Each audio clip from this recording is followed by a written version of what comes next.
أعوذ بالله من الشيطان الرجيم بسم الله الرحمن الرحيم। अस्सलामुअलैकुम प्यारे बच्चों, कैसे हैं आप? उम्मीद है कि आप सब खैरियत से होंगे। तो बच्चों, जैसा कि आप जानते हैं कि हम नाज़रा कुरान मजीद की पढ़ाई कर रहे हैं, जिसमें हम सूरत अल बकरा दुरुस्त तलफ़्फ़ुज़ के साथ पढ़ना सीख रहे हैं और मसनून दुआएं याद कर रहे हैं। जी तो प्यारे बच्चों, आज हम रोज़ा खोलने की दुआ याद करेंगे। अल्लाहुम्मा इन्नी लका सुमतु व बिका आमनतु व अलैका तवक्कलतु व अला रिज़्किका अफ्तरतु। तर्जुमा: है अल्लाह, मैंने तेरे लिए रोज़ा रखा और तुझ ही पर भरोसा किया और तेरे ही रिज़्क पर इफ्तार किया। जी तो प्यारे बच्चों, आज हम सूरत अल बकरा की आयत नंबर 281 और 282 किरत से पढ़ना सीखेंगे। أعوذ بالله من الشيطان الرجيم بسم الله الرحمن الرحيم واتقوا يوما ترجعون فيه إلى الله ثم توفى كل نفس ما كسبت وهم لا يظلمون. واتقوا يوما ترجعون فيه إلى الله ثم توفى كل نفس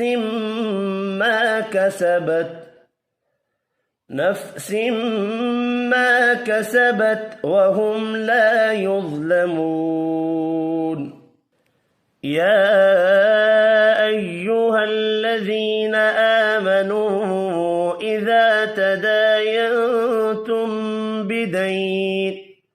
بدين إلى أجل مسمى فاكتبوه وليكتب بينكم كاتب بالعدل ولا يأب كاتب أن يكتب كما علمه الله فليكتب وليملل الذي عليه الحق وليتق الله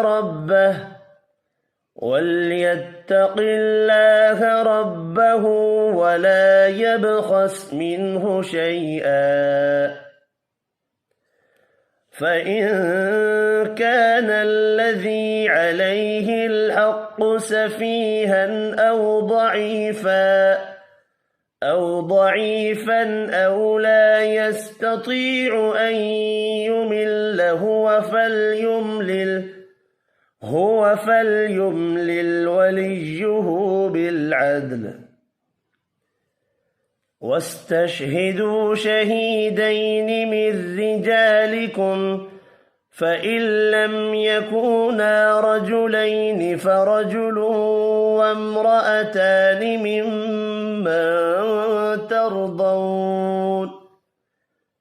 ممن ترضون من الشهداء أن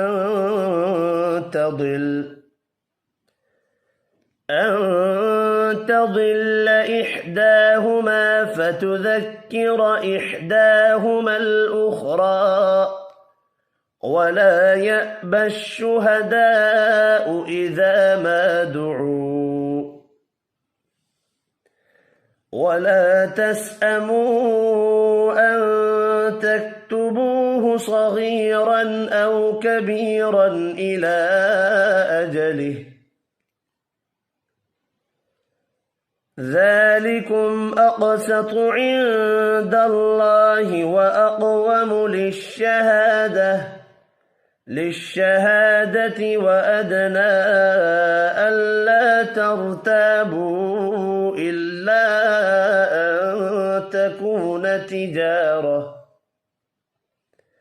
تجارة حاضرة تديرونها بينكم فليس عليكم جناح ألا تكتبوها وأشهدوا إذا تبايعتم ولا يضار كاتب ولا شهيد وإن تفعلوا فإنه فسوق بكم واتقوا الله ويعلمكم الله والله بكل شيء عليم صدق الله العظيम। जी तो प्यारे बच्चों, आपने इन हयात को दुरुस्त लफ्ज़ से पढ़ना है और मसनून दुआ को याद करना है। अपना ख्याल रखिएगा। अल्लाह हाफिज़।